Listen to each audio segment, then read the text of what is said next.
Hello, everybody. Okay, I think it is actually 7:30. So, good evening and welcome to the Town Board of the Town of Austining special meeting and work session for Tuesday, April 5th, 2022. Please rise and join me for the Pledge of Allegiance.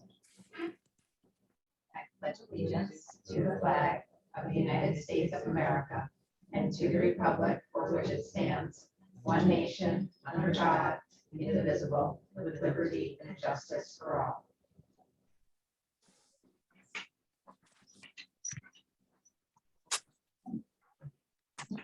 Councilmember Fields Sewell. Councilmember Feldman. Present. Councilmember Minichio. And Supervisor Levenberg. Okay, so this evening we have a very important discussion up first in our work session. So we're going to try to speed through our special meeting.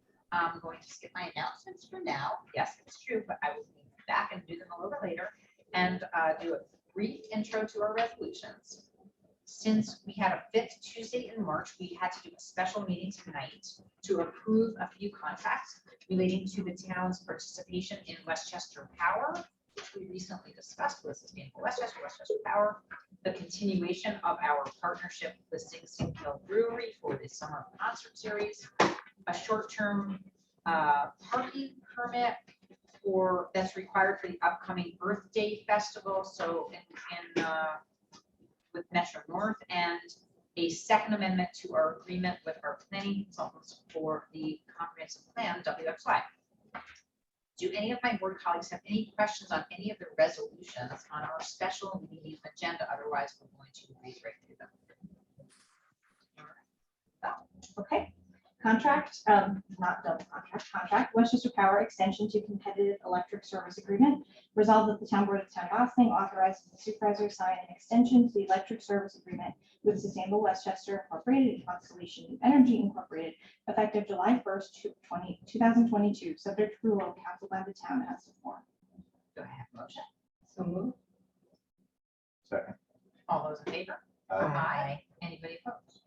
Contract participation in the short-term Westchester Power Extension contract for communities and Con Ed service territory. Resolved that the Town Board of the Town of Austining authorizes the supervisor to sign a memorandum of understanding with Sustainable Westchester Incorporated for the town to participate in the short-term Westchester Power Extension contract for communities within the Con Edison service territory, subject to approval of council to the town as to form. So moved. Second. All in favor? Aye. Anybody opposed? Contract summer concert series, Sing Sing Hill Brewery LLC. Resolved that the Town Board of the Town of Austining authorizes the supervisor to sign an agreement with Sing Sing Hill Brewery LLC, SSKB to curate the craft beverage corral at the 2022 summer concert series, Food Truck Fridays, and Independence Day fireworks celebration, subject to approval of council to the town as to form. So moved. All in favor? Aye. Anybody opposed? Metro North short-term parking permit Earth Day Festival. Resolved that the Town Board of the Town of Austining authorizes the supervisor to sign a short-term parking permit with Metropolitan Transit Authority and Metro North Community Railroad Company for the use of commuter parking. I think it's Commuter Railroad Company for the use of commuter parking on April 23rd, 2022 for the Green Austining Earth Day Festival, subject to approval of council to the town as to form. Motion with that slight tiny change to the word. As amended. As amended. Thank you. Second. All in favor? Aye. Anybody opposed? Okay. And second amendment to agreement, Clarewise Architects LLP, DBA, WXY Architecture and Design. Resolved that the Town Board of the Town of Austining authorizes the supervisor to sign the second amendment to agreement with Clarewise Architects LLP, DBA, WXY Architecture and Design for additional services relating to the development of the town's comprehensive plan, subject to approval by council to the town as to form. So moved. Second. All those in favor? Aye. Anybody opposed? Thank you. So with that, I would ask for a motion to adjourn to work session. Second. All in favor? Aye. Anybody opposed? All right. So first on our agenda, we have a discussion on our comprehensive plan. Since our last public hearing, we received comments from in addition to additional comments from the public, we received comments from the Westchester County Planning Board. So we are glad to be joined by Bill Brady and Lucas Herbert from County Planning to discuss their comments with us, and then we will discuss some possible revisions to the plan to address these comments. I guess I'm going to turn it over. Am I turning it over to Bill? Hi. Yeah, hi, Dana. Thank you very much. Thank you, Town Board, for having us this evening. Can you hear me okay? Yes. Great. I apologize. I'm on my little phone. I couldn't get my pad to work, but we'll make it work. And again, Lucas Herbert and Norma Drummond, our commissioner, had discussed with you, Supervisor, the Planning Board's comments. And Lucas Herbert here is our associate planner. He works closely with the commissioner on drafting those comments. And my understanding is that you wanted to have a little bit more discussion, particularly about the single family zoning discussions in your comprehensive plan. I'm the one staff person, I'm chief planner at the Department of Planning, and I helped draft the county's model ordinance for accessory dwelling units. And I know the town has regulations regarding accessory dwelling units. So I'm kind of here as backup to Lucas in your questions and discussion about your comp plan, how it relates to single family zoning, as well as any kind of related discussion regarding ADUs. So I'll hand it over to Lucas, or I don't know if you wanted to ask any questions to get things going for the board. I was gonna say, so in light of the conversation that we had the other day with the county, we went back and took a look at some of the recommendations the county was making. And Chris is here from WXY, who has some suggestions on amendments to the comprehensive plan. And was also gonna walk this board through some of the other public comments that we received and some other recommendations that we'd like the board to consider tonight. So if you want, I can turn it over to WXY, for Chris from WXY, to kind of walk the board through the county's comments, how we're proposing to address them, and then to get the county's feedback as to whether they feel that those would satisfy their concerns. And then also hear more. That's correct. Okay. Does that work for everybody? I'll hear what they say first. Okay, great. All right, so go ahead. So the town was provided with the comments. The town board was provided with the comments. We wanted the county to be here also so that they could address any questions that anybody on the board had about the county comments, but also when we did get them, we thought that the best way to address it would be to actually come up with some proposed ways to incorporate some of the suggestions from the county. So that's what Chris and Valerie worked together to do, and hopefully Chris is not gonna talk about those a little bit with us. So I think you guys all said that, but I just want to say it slightly differently. Go ahead. Great. Good evening, everyone. My name is Chris Rice, Director of Planning at WXY, Project Manager on the Austining Comprehensive Plan. I'm going to share my screen. Can you all see that? You can see it from very far away, but it's so. I will zoom in as much as possible. Okay, fine. Okay. So as you mentioned, we got comments from Westchester County Planning Board and have been working internally to think about ways to address some of their comments. So I'm just going to talk through some of the potential updates that we would like to propose. This is for discussion. These are drafts. And I'll just sort of go one by one through these. So our first sort of recommendation is in response to Open Space Strategy 1.2, which is explore the development of a community preservation fund funded by a real estate transfer tax to enable the protection of additional open space and natural resources. And the Westchester County Planning Board raised some concerns around creating additional barriers to developing affirmatively affordable housing, and that an additional tax or this sort of community preservation fund funded by a tax could be another barrier to that. So they recommended that we remove that strategy, and we have suggested that we follow their recommendation. I'm going to go through a couple more and then we can open it up for discussion. They also raised some concerns. They commended the recommendation related to missing middle housing. There were concerns that maybe it didn't go far enough.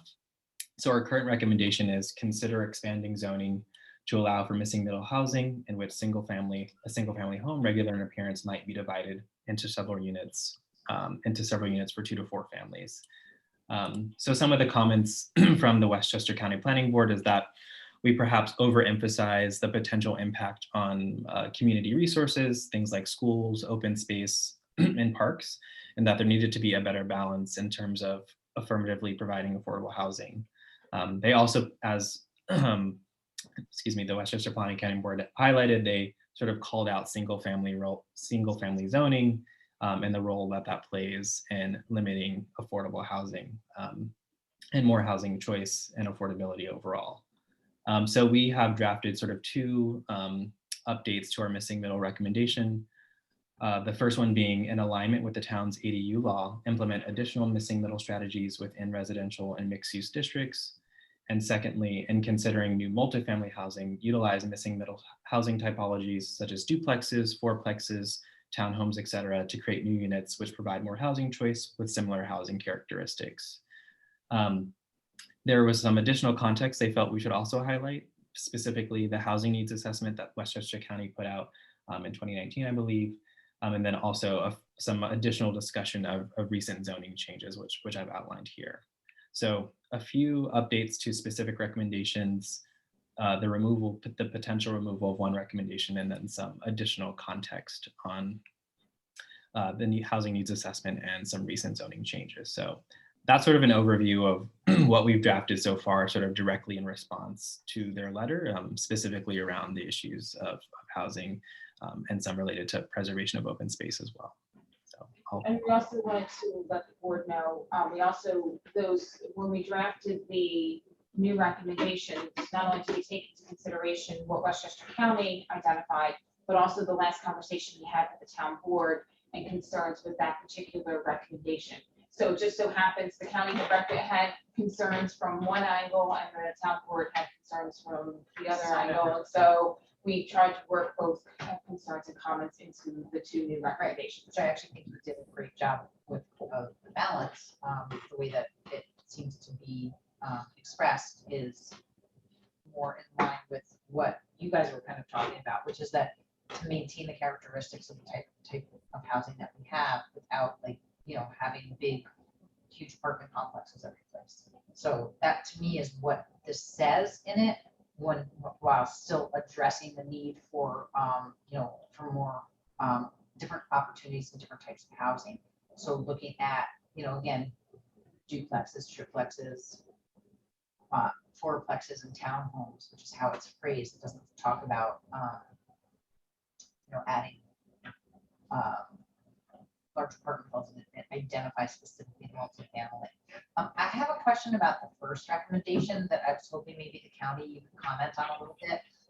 You know, I know that other municipalities have sort of addressed ways to set up, I guess, like a land trust, not a land trust, but this type of thing, which is community preservation fund. And you know, on the surface, it seemed like a very good idea. I understand your hesitation, but I also understand, just like we ask for, you know, fees for, you know, rec fees or other sort of impact fees. It seemed like this would be a good strategy. So I'm curious to hear from you why you think it would be such a deterrent. You know, to try to maintain a balance between building affordable housing that we need. Like, is it really that great a deterrent? Because it doesn't seem like, I mean, I guess, you know, what you charge would be, you know, what the fees that are set, you would have to be reasonable so that it isn't a deterrent, but just having that in there in and of itself doesn't seem necessarily like it's such a big deal. So maybe you can comment on that. Yeah, I'll let Lucas take that because I think he'd worked with the board and staff to draft that comment. Right. I mean, the goal of the county planning board is to lower the barriers to construct affordable housing. So, I mean, anything that could potentially create a barrier, we point out. There are other municipalities in Westchester that do have I guess like taxes or fees like this that are used towards acquiring open space. However, it's something we have to point out because you know, there's such a dire need for affordable housing that anything that could impact that, we have to point out. I mean, and again, like, so this doesn't specify what type of development. Maybe if we were to specify community preservation fund for housing, you know, market rate housing, or, you know, if anybody's building sort of market rate housing, or, you know, if there's a set aside, maybe there would be some sort of consideration of that when determining what the you know, what the real estate transfer tax might be. Is that like a way to balance the two, perhaps? Well, perhaps. I mean, but then again, any residential development in the town would have to have affordable housing because of the model ordinance provisions that you adopted. So, I mean, everything would have a set aside, according to my understanding. So, right, 10%. Yeah, If 10, but I mean, somebody is building 10 homes or more, but I mean, you know, somebody wants right. to develop 4 market rate homes in, you know, a little group of market rate homes, that wouldn't be the case. You mean if there was like a development project containing less than 10 homes that would not trigger affordable housing? Right. Right, but our response to you with that would be it ought to include affordable housing because every development should include affordable housing. And we took issue with that when the town passed its affordable housing ordinance back when it did, that it did not include development projects less than 10 units. I see. Okay. So we're back to square one with that. I mean, okay. I suppose if you said like, you know, well, I mean, yeah, suppose the developer came in and wanted to develop a development that had all affordable housing. Right. Perhaps that could be exempted from. Yeah, sure.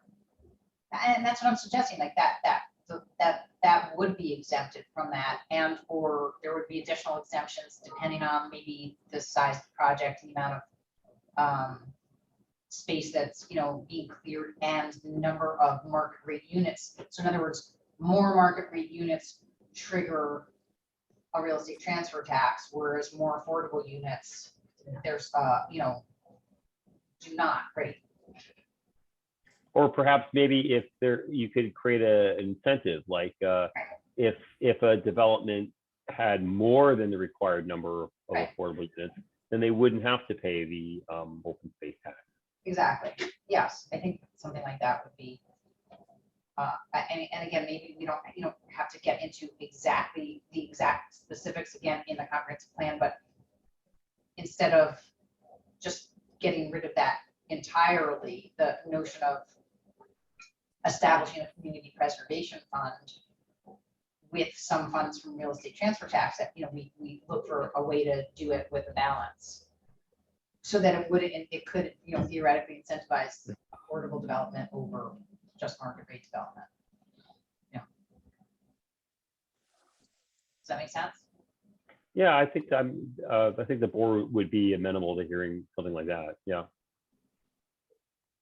That sounds good.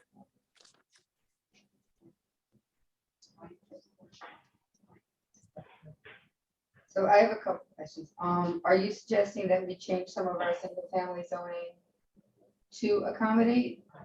Or are you suggesting we look in our other areas? Is this a question about comment number 4 in the county planning board's letter? Yeah. Where's?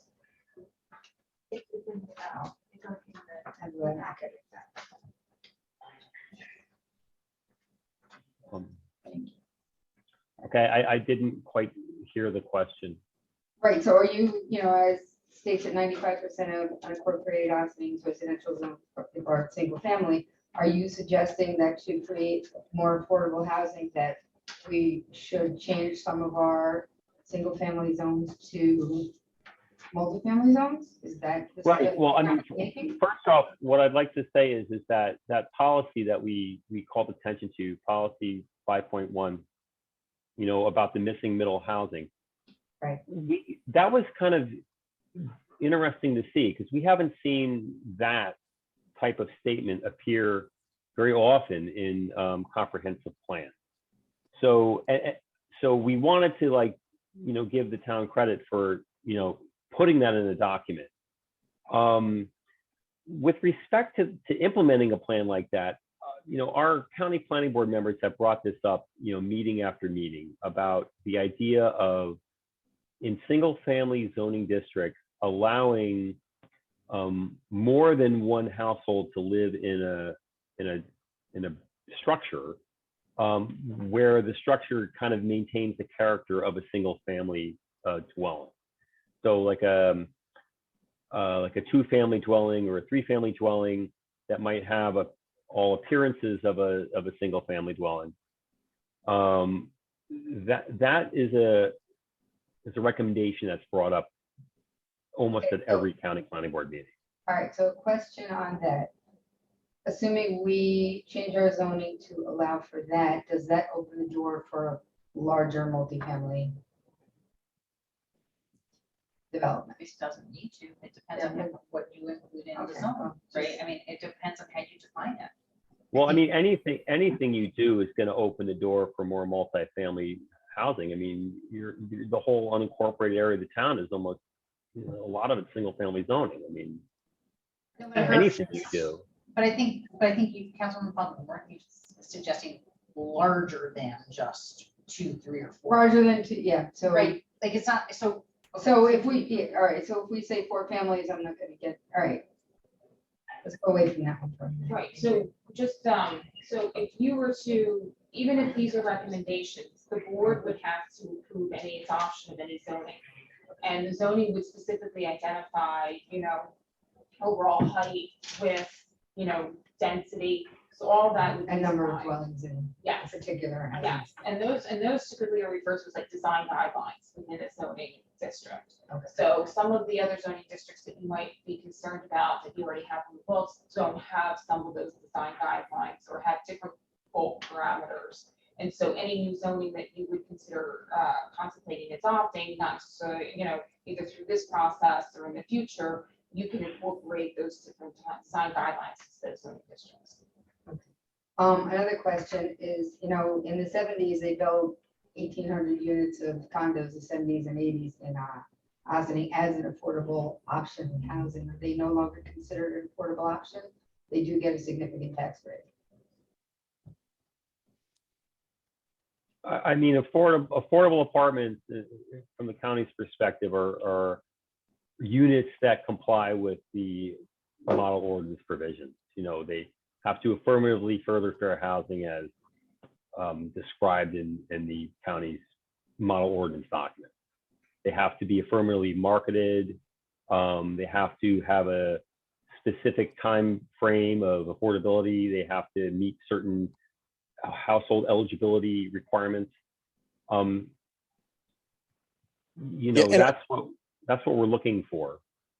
And also, sometimes many might refer to affordable with a small a, and if more dense development like a condo development or a townhouse development, in the end, because of their nature, because of their size, because their existence as condominiums, they may be considered more affordable with a small a.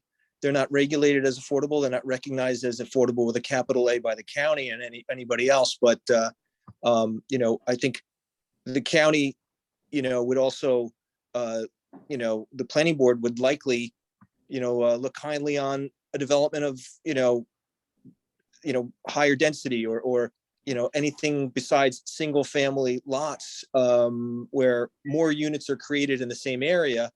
And again, preferably with 10% set aside or higher to encourage more housing and encourage more affordable housing with a capital A. I mean, I get that. I mean, we have, like I said, 1,800 units, and to me, they're subsidized units because they pay less taxes than the single family households. And I understand the need for more affordable housing, I do. But, they are also a type of subsidized housing we have that I'm not necessarily thinking the county's looking at that as a type of subsidized housing within our boundaries. I just I don't just think the wanna point county that is out. looking at it as Wait, affordable. wait, so Well, you're I saying that, understand it's not affordable for the formulas that we're looking to provide affordable housing for, but, I'm worried about, overbuilding to the point, like, I don't want us to turn into a city. I don't want to become Yonkers. And requiring us to make a lot of density concerns me.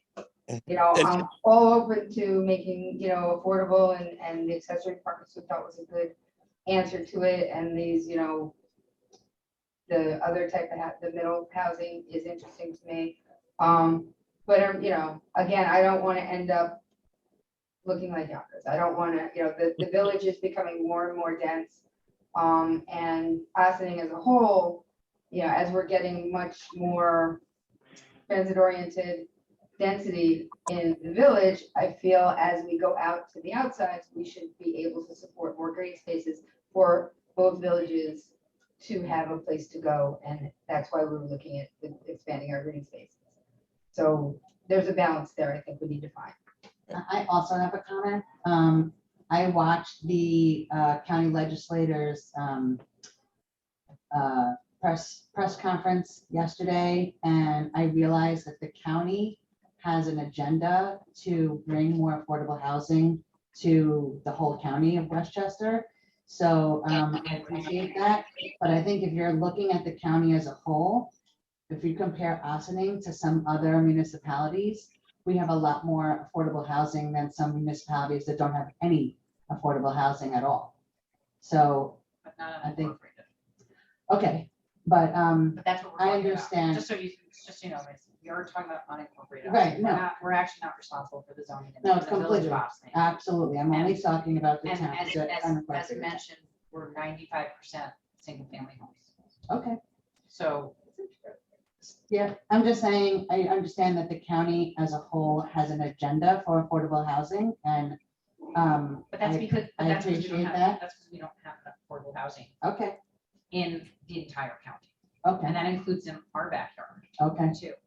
Yeah. And we understand. Yeah, so, I mean, I just think we all have to step up. Every municipality has to step up. And those of us who have a lot of single family housing have to consider how we can start to expand the availability of housing. And it's not also, missing middle, not every unit is going to be affordable, but it's going to be, start to offer more affordability, similar to what you're talking about, similar to condos where you start getting at, the workforce housing, not everything is going to be the capital A affordable. You want to introduce affordable, but by adding supply, then we start to reduce the overall cost for housing. And that's a good thing. Not to mention that we also add to our tax base, which reduces, ultimately reduces everybody's piece of the pie. yeah, So I don't want to be misunderstood. I absolutely support affordable housing. I just think that we should focus on current structures like they're explaining, taking a single family home and make it into 2 families or 3, however many, is legally able to fit in there. Or there's other structures that could be changed into housing. I'm just saying, let's look at what we have before building anything additional. Let's look at what we have now and see if we can make what we have, the structures we have, affordable. So in that, maybe Chris can read the 2 recommendations that we're suggesting again, because I think that kind of highlights the fact that we're looking at, existing, and then anything that when we're talking about new multifamily that gets developed, it's just the typologies, but not necessarily that needs to be expanded into like single family districts or anything. Chris, you want to read the 2? Yeah. Thanks, Valerie. Yeah, so I think, as Valerie stated, in thinking more about existing units, this first recommendation, or existing structures rather, in alignment with the town's ADU law, implement additional missing middle strategies within residential and mixed use districts. And we could potentially name some specific typologies that could apply. And then secondly, in thinking about new multifamily housing, utilize missing middle housing typologies such as duplexes, fourplexes, townhomes, et cetera, to create new units which provide more housing choice with similar housing characteristics.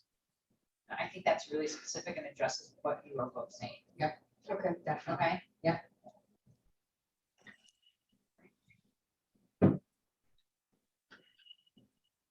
Any other comments or questions on any of these? The only other thing that I would like to add, Chris, was there also a section, I thought there was also something that where you addressed some of the other comments? Oh, yeah, so you Yep. don't have to do those yet, okay. Okay, so are there any other questions for Bill or Lucas about any of the county comments?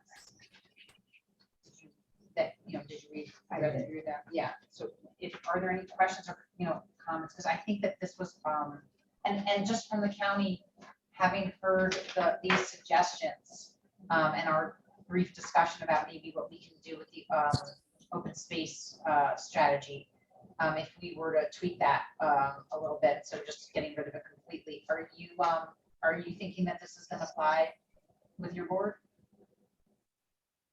Well, the board has already reviewed it and submitted their comment. Okay, So okay, got it. unless it was re-referred to the county planning board, I mean, it's just, the board has set its piece and we Okay. move on. Okay, so. Thank you for your feedback. Great, okay.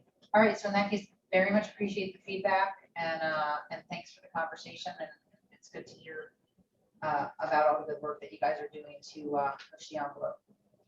We appreciate it. Great. Thank you very much for having us. And thank you for having us. We appreciate it. Thank you. Okay, so then we have the Yeah, other updates that are being considered, that we'd like to consider incorporating into the comp plan based on feedback that we received either by email or by open public hearings.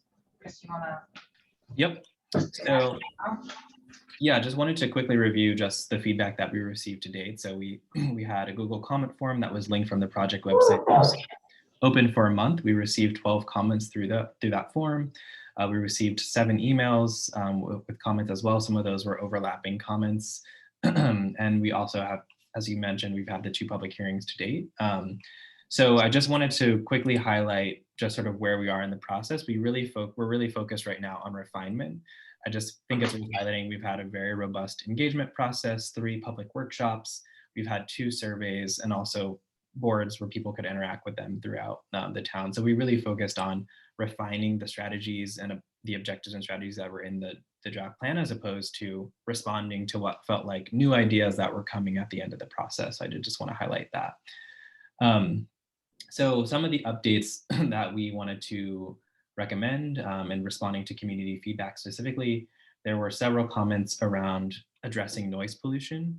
This is something we talked about a few weeks ago at another town board work session. So we've drafted, in response to that, this recommendation, a new strategy, advocate and work with local, state, and federal agencies to reduce noise pollution or sounds that interfere with everyday activities, such as sleeping, conversation, or disrupt or diminish one's quality of life. So that would be a new recommendation that we're proposing to add. There were also some comments around green infrastructure, specifically to North State Road. We feel that this is already addressed in the draft comp plan. If you look at the open space and natural resources strategy 4.1, this has already been included: decrease stormwater runoff from impervious surfaces by implementing green infrastructure practices. And our sort of suggestion with this is you may want to implement green infrastructure in multiple places, not just North State Road. And so this recommendation would allow you to do that. There was also some feedback around local ordinances, specifically sort of about increasing awareness or enforcement of those. Again, we feel that is already addressed in the draft as it is. So open space and natural resources strategy 2.8, enact stronger policy enforcement mechanisms for local environmental codes. And some of the feedback that we received to this was directly related to environmental issues like dumping stormwater runoff. And so we feel like our existing strategy 2.8 already addresses that. In addition to those updates, we also want to add in some additional context. A few folks have pointed to the inland flooding and adding a bit more context on specifically regarding the Pocantico River watershed. And so we want to add some additional context to that in the sustainability and open space chapters. And also another one that we heard from several community members is just using more inclusive language. And so they've asked us to shift from this language of all ages and abilities to all demographics and abilities, so that folks of all racial and socioeconomic backgrounds would be included more explicitly, sort of in describing that. So these are our sort of draft recommendations and updates, and happy to take any questions on those. Hear your general thoughts and feedback. I'm glad to expand the inland flooding. I think we have several areas that we really need to take a look at that.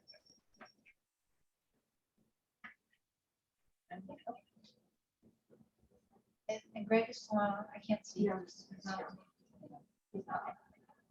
Okay, I know, I think that those are great. I thought that there were a couple of comments about connectivity with to the village at the waterfront, which I thought would be helpful to add in. And I also thought, I know you were talking about adding more inclusive language. I didn't think that was the only area that was highlighted. And there was one other comment I was thinking about. Oh, right, yeah, so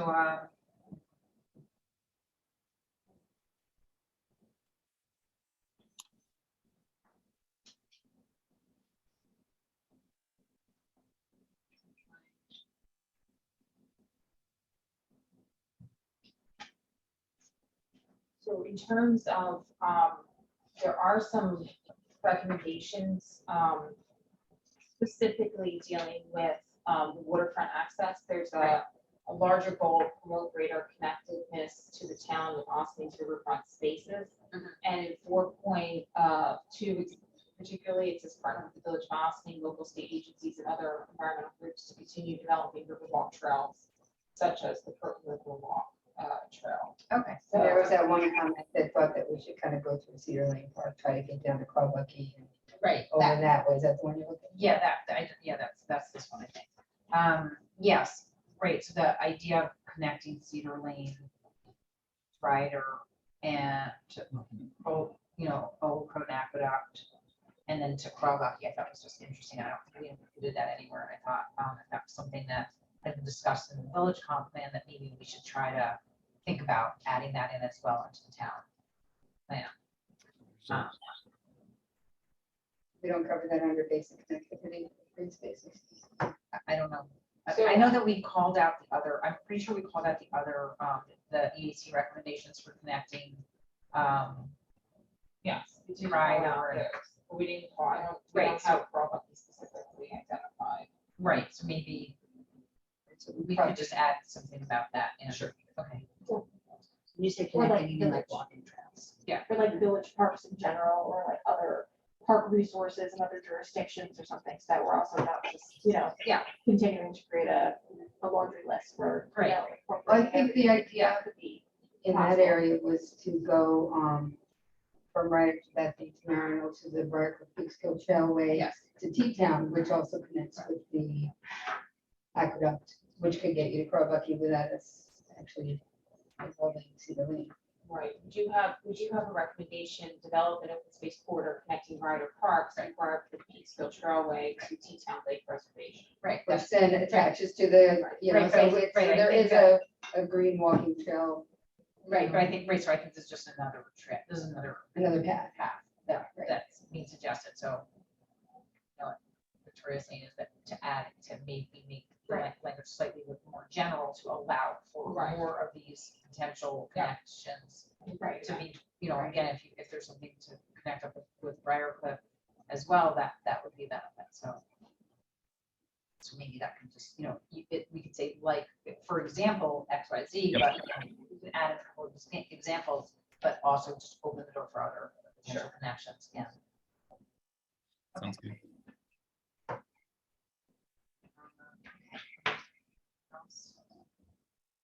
Did have an off-the-cuff question. If we wanted to allow a bed and breakfast or an inn in town, I didn't see that anywhere. Business goals or anything. Specifically a bed and breakfast or an inn. Yeah, like a small, take one of these old estates, or somebody wants to take an old estate and make it into a small bed and breakfast and or, small, Yeah, We can definitely take that back and review. We definitely have some recommendations that speak to promoting tourism more generally. I don't think we sort of drilled down to sort of like specific businesses such as an inn or bed and breakfast, but we can take that feedback back, absolutely. We did have that in one area, and that's what became the big monster. I was gonna say that there was one Right, area that right, was right. zoned in, and it didn't work out for us, so.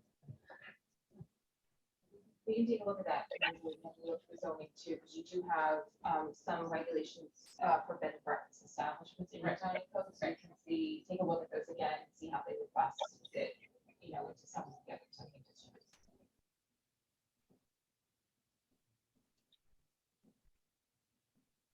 And then there was a question about adding the watershed map. Was that not in there or what? We have a watershed map already.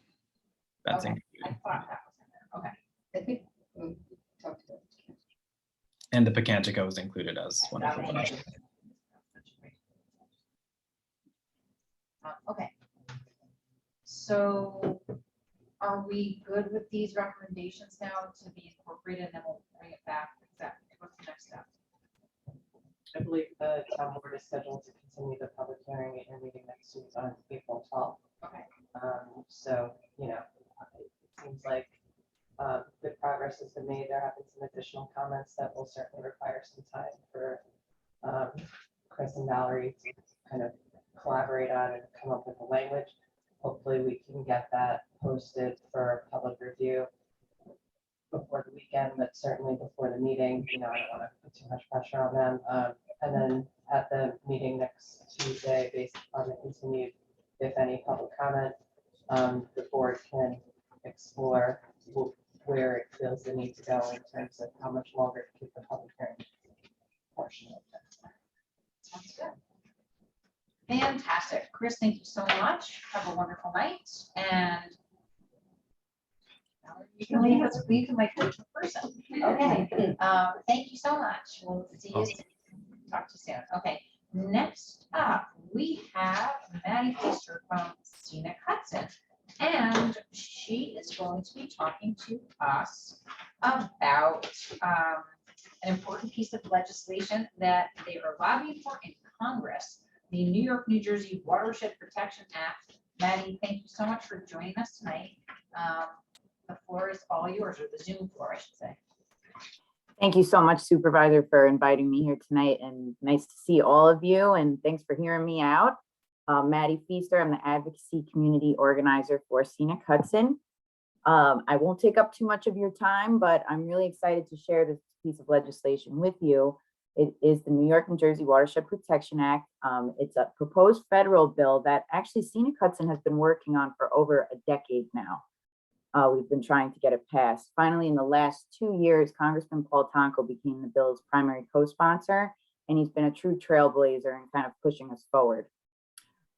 What the act would do is authorize $50 million annually through fiscal year 2027 to fund watershed grants that would cover the entire watershed. So not only the Hudson River, but its streams, tributaries, anything really flowing into it, as well as the Passaic, the Hackensack, Mohawk, and Bronx rivers.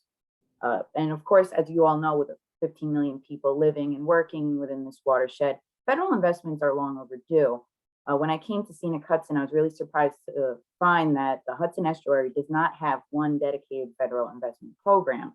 And that's what this act would do. The Chesapeake Bay, Puget Sound, even the Long Island Sound has its own dedicated federal investment program to fund projects like habitat restoration and conservation, shoreline restoration, and projects like that.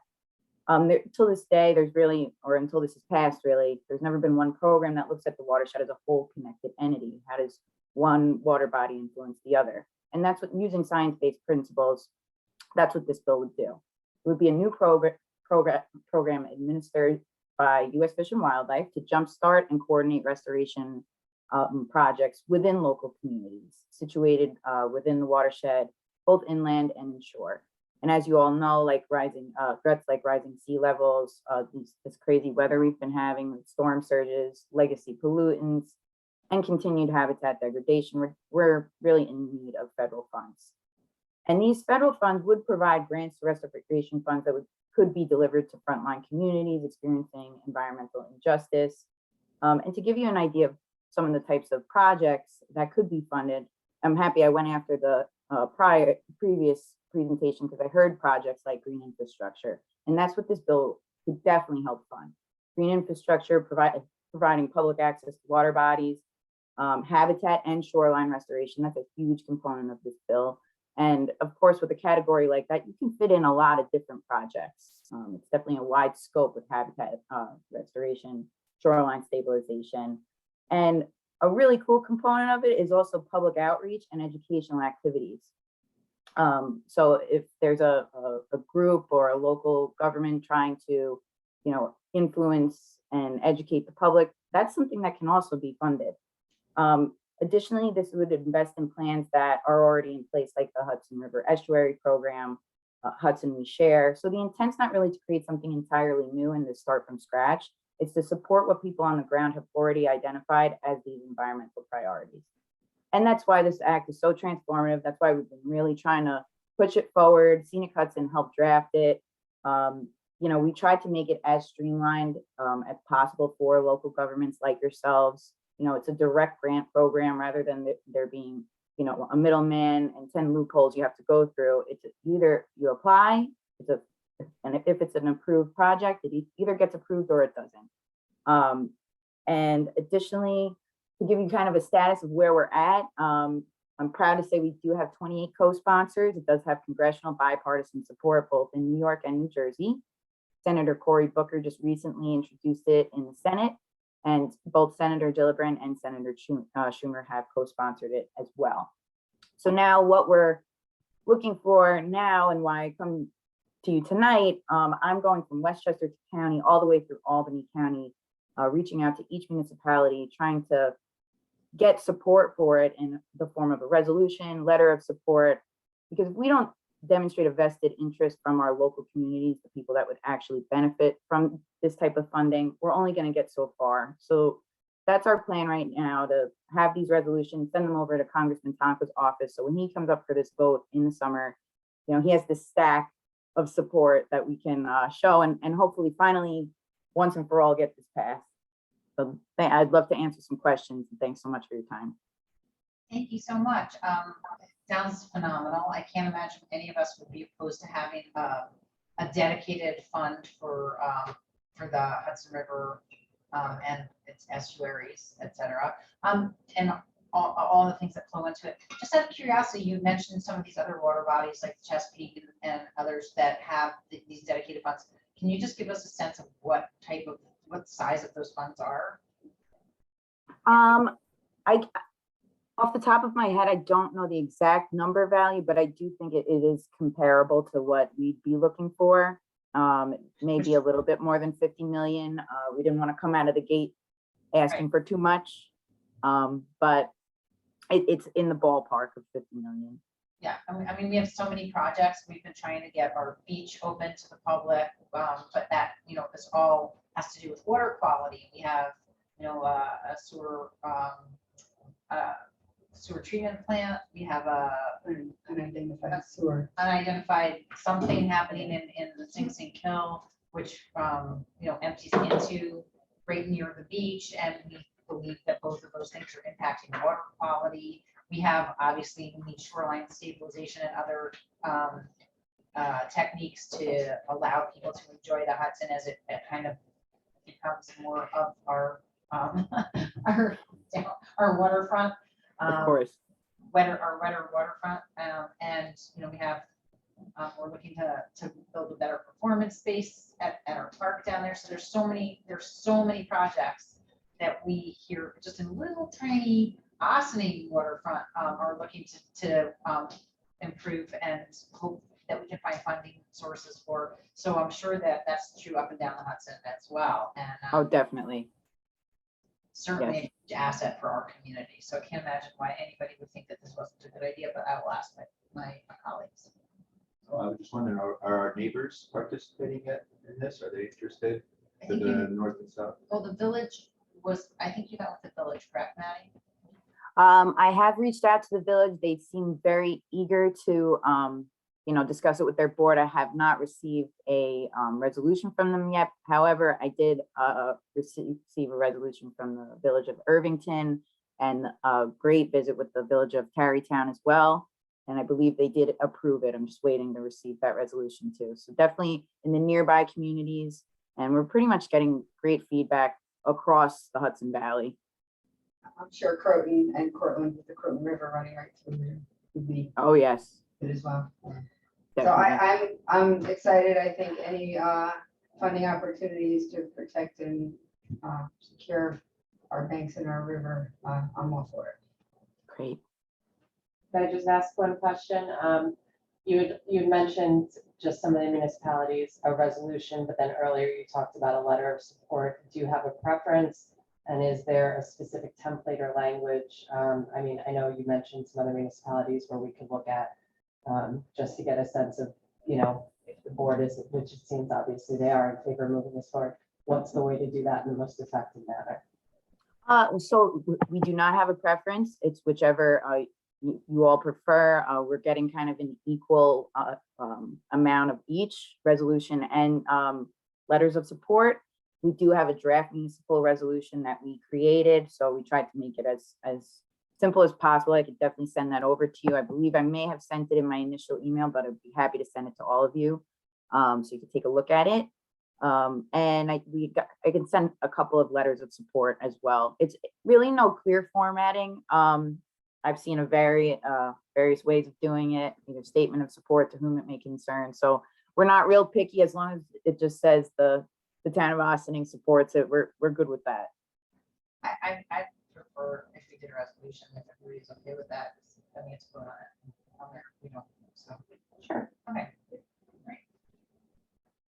All right. Fantastic. Maddie, thank you so much. Great. Okay. Great news. Thanks so much. Okay, thank you. We'll get that to you soon. Okay. Okay, sounds good. Thank you. Put it on for the next board meeting. Okay. Have a great night. Okay, so I think yeah. Last but not least, we are going to have a short and sweet discussion of proposed balloon legislation. At the last work session, we had a good discussion about protecting our Hudson River and other water bodies. And so this is good timing. I actually meant to tell Maddie to stay on this, but we're just talking a little bit. And our council, Christy Tomadonna, drafted some bullets based on the discussion that we had to establish what might be incorporated into the local law. We circulated that to the board on Friday, and we just want to see if we are in agreement that these are the bullet points we should be focusing on, if there's anything missing, should we have Christy draft a law, and following that, we also would like to have an offline conversation with our police chief before we finalize anything. Okay. Okay. So yeah, I think this is short, sweet, and to the point. I don't think it really needs to be much more complicated than that. The only thing I would want to discuss about this is adding the Chinese lanterns to it. It's not the same issue, but it is pollution and it does create a fire hazard. And if we can, I know it would be a separate paragraph with a little bit different parameters, but I think putting them together because they are both things that people go down and release. Is there a way to say prohibiting release of celebratory junk garbage, litter? What do you want? Into the air or water? I don't know, like, is there a way to categorize it and then, specify such as balloons and Chinese lanterns so that we're sort of like trying to, capture. I'm just not really familiar with how Chinese lanterns. Yeah. Did you come across, Councilwoman Feldman, did you come across any legislation in your research where they did also prohibit the release of items like that too? So we can kind of see how it's described, because yes, I agree. I don't think that would be the best. Yeah, no, it's flaming bottles of, We would just need some way to delineate it. I think most of what we had looked at previously did relate to balloons, but right. I mean, I had seen it Okay, so I can look at that. I mean, I'm happy to do this and revisit that, but as long as we're doing this, I think it'd just almost be easier. Well, because didn't we also have a situation where things were released on the water that Yes. were on fire? So Yes. maybe it's just like in general, which could conceivably happen at like Cedar Lane Park. Somebody might want to do that on the pond and we don't want that to happen. So maybe we can just kind of generally say like releasing anything actively on fire in the park. We're not That in can favor. cause I don't pollution know. Then we can't have fireworks, right? Well, we don't have firearm rules. We already said there's no fireworks in the parks probably. So Oh, yeah, there is a rule saying that. too. yeah, Organized. yeah. Very professional. Yeah. reasons. So things on fire, we don't want in our parks. Yeah. I'm gonna- Yeah, I think there was some. I would kind of find. There it was some hard to- language in a few of them. Yeah. I'm Because we sorry, also, but- you know, we don't, we've also had issues with people like leaving candles Right. in the parks, which also becomes a safety hazard. Because sometimes they have glass on them. So, you know, maybe if we're just in the Anything realm of flammable things. You know, I haven't looked specifically at the code. I would be very surprised if there wasn't already something on the books to that effect. Yeah, that's probably possible.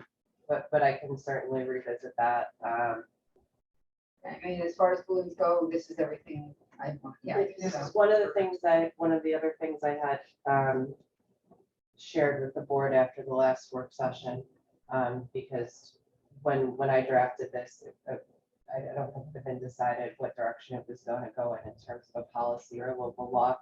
If it's going to be a law, there needs to be penalties and enforcement, which is part of the reason why I suggested having the police chief be part of that conversation. But what I did kind of to give the board a sense was I provided you with the penalties for offenses section of the code as it relates to dumping and littering.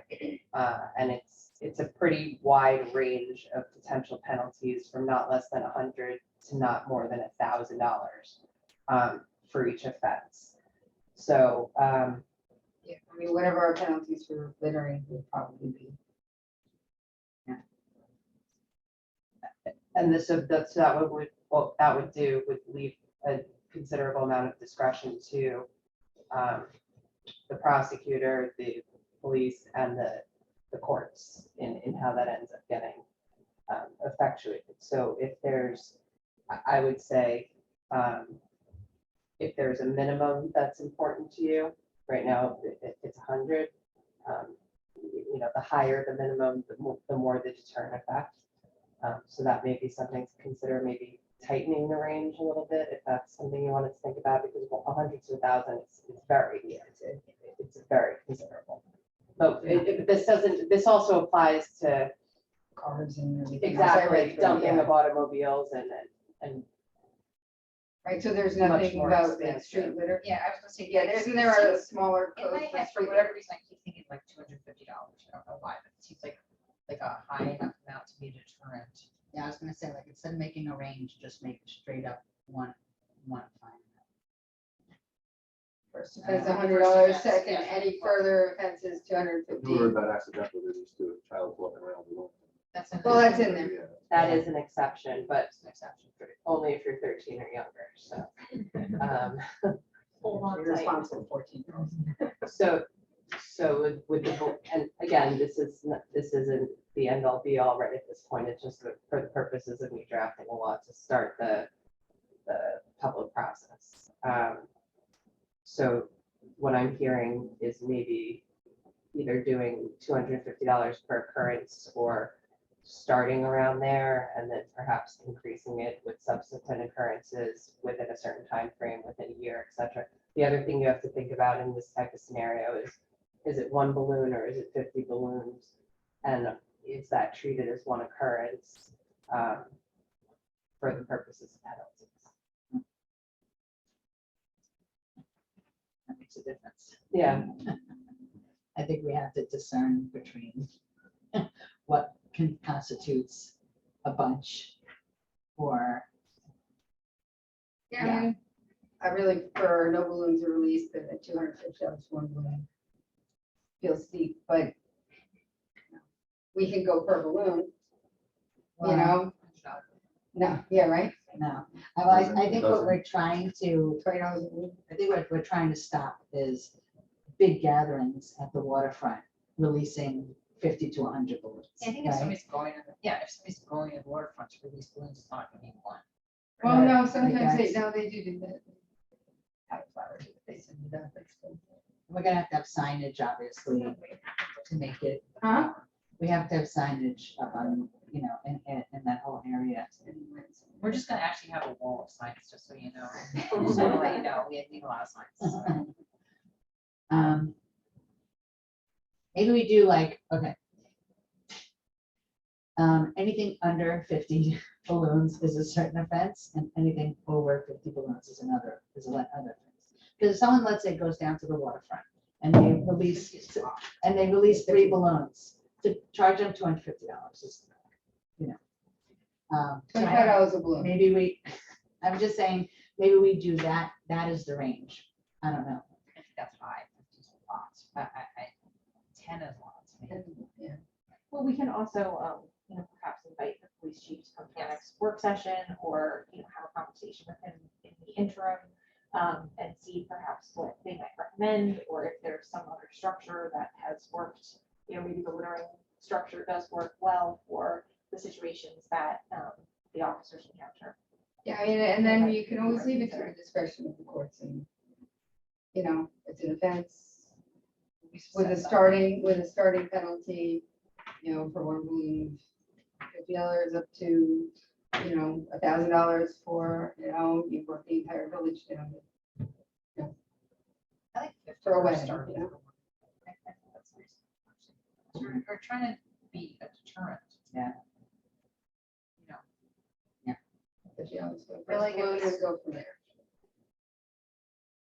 I kind of like some of that, actually. Because we also have to imagine the situation that we're trying to enforce, the enforcement side. The balloons are already going to be released. How are we going to count in the air? Like how many they released? Also, the reality is if you have that number of balloons, you likely have multiple. Yeah, people well, that yeah, are how involved many, in every this. person is releasing one, so, Right, exactly. Right. That's the thing. or 3. So I'm there's- just trying to envision what this looks like, in Sure. actuality, Yeah, how to translate it. Yeah, it's not into- one person floating and then all of a sudden releasing it and dropping Right, back to the ground, so. We have to talk more about it. But this is a good start. I'll put it into a more formal Right, format. and I That's guess I'll find the some- version of the local law, and we can look at Or whatever. some other A options. on that are fire out there. list. All right, sounds good. We good?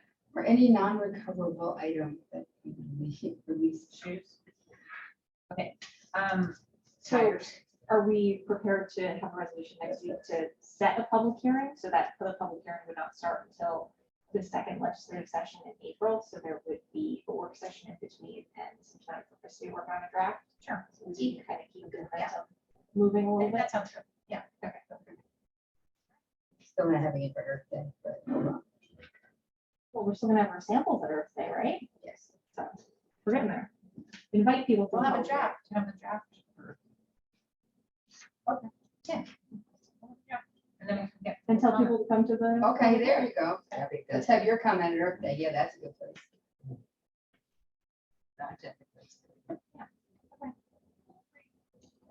All righty.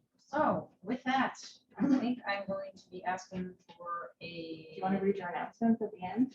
Oh, yeah, announcements. I really have my announcements. So close. I know, sorry. Well, I'm sorry, I did promise Yes. the village manager's office. Sorry, we have a that couple didn't things we gotta couple get, things. Okay, so spring is here and the big bunny will be hopping their way, gender neutral, to Ossining this Saturday, April 9th. The Ossining Fire Department will be escorting said big bunny around town on Saturday, starting at 9:20 at Market Square and wrapping up at Nelson City Park by 2:45 p.m. Check out the meet and greet stops listed in my supervisor's drive under upcoming events.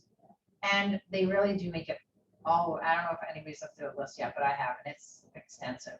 In Briarcliff, there will be an egg hunt for kids from toddler to second grade at Law Park at 10 a.m. with a magic show from David Levitan. a fun spring weekend all around.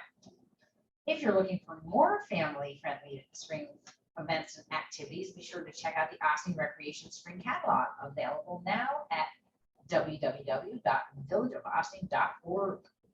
Next Monday, April 11th at 7:30 p.m., the Village of Austin will be holding a virtual community meeting via Zoom for members of the public to learn more about Project Mover and share their input.